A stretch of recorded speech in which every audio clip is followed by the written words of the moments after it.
always said the most dangerous thing in this entire world is a narrative. And the biggest problem that, I ain't just gonna say black people in America, but what I say, the biggest problem that people, period, have is controlling a narrative about them. Especially when you're in a vicarious situation like we are.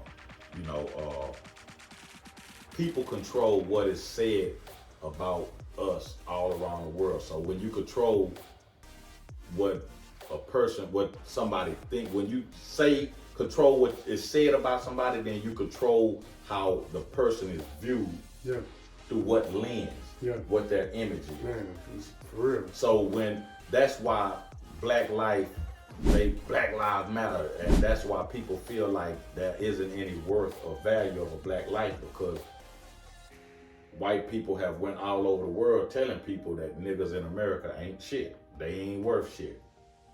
So that's why a foreigner could come put a store in your neighborhood and think you running out that motherfucker with a beer and shoot you in the back so carelessly, because they have been conditioned to think that your life ain't worth shit.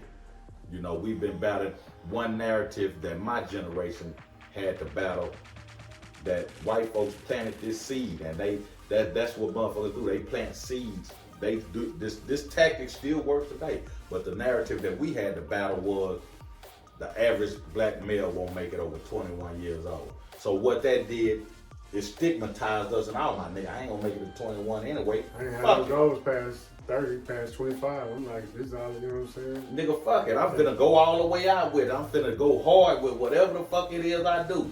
Not knowing that this is a bullshit narrative. Nigga, every nigga is not gonna die before 21 years old. The majority, 98 to 99% of you niggas gonna make it past 21. But since the fact that they had planted this seed, they put this shit on us so tough that we start regurgitating it to ourselves. They're in jail. Yeah. We all know it. Every hood nigga know that, you know, you're supposed to be, you know, told that, hey, you or some of your friends gonna be dead or in jail in a matter of time. And that was part of the rhetoric. You know what I'm saying? That's the norm. Yeah, and but when you go to believe and my best friend is dead. One of my best friends, he is dead. You know, but the majority of niggas you know ain't dead. No.